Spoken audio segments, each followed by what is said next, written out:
Well, hello there, caregivers, and happy Wednesday. Welcome to your weekly dose. So, how are you all managing with the time change? It's Wednesday today, like I said, and I think that I have just finally caught up to myself with the time change. But however, when I get home, we'll see, because when I get home, I feel like I'm always exhausted. So it's probably going to take me a couple of days to catch up from that 1 hour spring ahead time change. I know I've been working with some of you privately, and we're talking about what this can look like for your loved one with dementia. I noticed that there were a lot of comments in the group too. My loved one is acting this, or my loved one is acting that. And we've talked about this before. This is actually called, sundowning syndrome. When your person starts to act a little bit strange in the evening, they can become anxious, they can become agitated, they can have mood swings, difficulty communicating. These behaviors that happen as the sun starts to go down, we call that sundowning. So when we have a time change, your loved one is going to experience the same effects that you're feeling. They're going to be feeling that also. So you have to remember, as tired as you are, as off kilter as you seem right now, your person with dementia isn't going to be able to fully express themselves, because remember, they have an injury or they have organic changes in their brain that are causing them not to be able to communicate like they used to.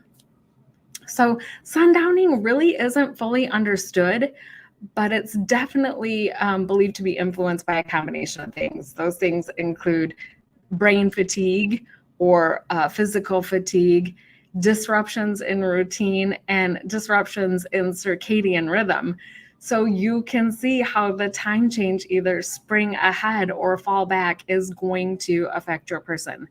As we get lighter, as it stays lighter in the evening, your person, if they're used to going to bed, here in Michigan, it was getting dark at around 5 o'clock. So if your person was starting to get sleepy and want to go to bed at around 5:30, 6 o'clock, now our sun is setting later. So suddenly they're up longer. And if they're waking up at 5:30 in the morning or 6 o'clock in the morning, it's now dark during that time. So your person may be very confused by this dark light pattern. So some things that you can do to attempt to bring your person back down, not using medications, using yourself to help them adjust, is create a comforting environment. You can do this by reducing the noise in your home. If your area is kind of cluttered, you can reduce the clutter and create a calming, more soothing atmosphere. Changing your light bulbs, softer lighting during these times where they're wanting to go to sleep, closing the curtains, creating a softer lighting than the harsh, light bulbs like I have here in my office, or those that you might have in your home. Changing out those light bulbs to create like a sense of, it getting darker out, closing the curtains, giving your person some security. You can also seek assistance from technology. You can use your smart home. If you have any of those that you can set where you can automatically reduce your lights, you can manually close your curtains, and you can control your lighting. Turn on some calming sounds about the time where you start to notice that your person is getting a little bit edgy. And then in their bedroom, consider using a light with a nighttime dimmer on it. I also recommend that you get them a night light, because over in the corner of their room, because sometimes they can see things, shadows, different things that they might think are real. So if you provide that little bit of night light in their room, not only will it help them with that, but it'll also help them if they decide that they want to get up in the night, that they can sort of see where they're putting their feet. Make sure that you're keeping routine. Routine is really super important with your person. You're going to have to adjust yourself a little bit because as you're adjusting, so are they. So you can't technically be going to bed yourself now at 8 o'clock if your normal bedtime is 9, but making sure that you're planning out your routine for success so that you can incorporate their routine. Maybe try some gentle activities. Reading, if your person likes to read the Bible, or if they had a type of book that they like to read. Some gentle stretches. If your person is able to find or follow commands, maybe doing some gentle stretching, either with no resistance, or you could go get some resistance bands and have them exert some energy. Either doing some bicep curls or some open and closed stretches. If they can't use a resistance band, just having them walk around with you and swinging their arms, opening up their chest and lungs, getting them energy expenditure.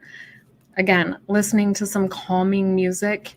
If there was a particular radio station or a type of music that they liked, playing that for them at nighttime during those evening hours. And then definitely identifying their triggers. What is it that you notice in your person that triggers this sundowning? And again, by sundowning, we mean maybe there might be some increased wandering. You may see your person, wandering about the house or wandering upstairs or downstairs, having trouble communicating. If they normally are really good and on point during the day, but they just become underexpressive or hyperverbal, or they're just having a really hard time with words, watch for that behavior. Certainly mood swings or mood changes is definitely one. If they go from sadness to anger or vice versa, or if they go from quiet and reserved to very loud and aggressive, watch for those because it can indicate that there's some sundowning going on. Restlessness, picking at things, picking at their, most geriatric clients like to have a blanket over their laps because they're typically colder than we are. So watch if they're doing some picking at those blankets, or if they're constantly fidgeting with something on their side table or the TV tray in front of them. So if they're restless, that may be another indication. I know this one's going to be a hard one because a lot of people repeat, but repetition can be another behavior that you could watch for in your individual. And I don't necessarily mean like repetition of words, but I mean repetitive behaviors. Washing your hands, folding something, unfolding something, folding it again, going to the door, coming back, going to the door. Those kind of behaviors could indicate to you or somebody caring for your loved one that they might be having a sundowning episode. And again, increased confusion. As your person gets tired, whether it's daylight savings time or not, that increased confusion might happen anyway during the night just because they're tired. But if you notice that that's becoming worse, certainly pay attention to it. And you know what I'm going to say, just like I tell all my patients, make sure to grab your journal, make sure that you're documenting the behaviors. Because when you go see your medical provider, the first thing that they should be asking, just like I ask my patients and their families, all right, this is great. Thank you so much for telling me about your person. But how often is it happening? What is happening? What did you do to redirect that behavior? And was it successful or was it not successful? I'm going to want to know those things, just like any other medical provider would want to know those things before they decide whether or not it's appropriate to medicinally manage your person. Because having this happen for a week is certainly different than it ongoing for 2 to 3 to 4 weeks. We can't have somebody elevated at that level of sundowning with either aggression, agitation, wandering all night, or just plain frustrated because they can't communicate, we can't have them frustrated with that and become so unmanageable for weeks and weeks and weeks on end. But we're also not going to usually treat that with a medication right away. So if you try those things that we talked about, I love mnemonics, and I chose the mnemonic CART. So that's a comforting environment, assistance from technology, establishing a good routine, and looking for those triggers. If you do that, you document it, and you're still having problems or issues, then taking that documentation to your primary care provider is going to benefit you and your person, because you're going to be able to tell the whole story of your person since the time change. Even if it's not related to the time change, you're going to have all that information right at your fingertips to present your PCP. If you have any tips or advice to someone that might be experiencing sundowning with their loved one, either during this time change that we've had or any other time, please drop those in the comments below. We are so much better together, and it's great to remind people that they're not alone in this journey.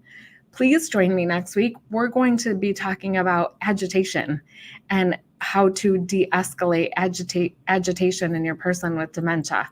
If there's anything else that you'd like to know about, drop it in the comments below, and we'll consider it for the upcoming weeks. I hope you have a great weekend. Thanks so much for joining me today.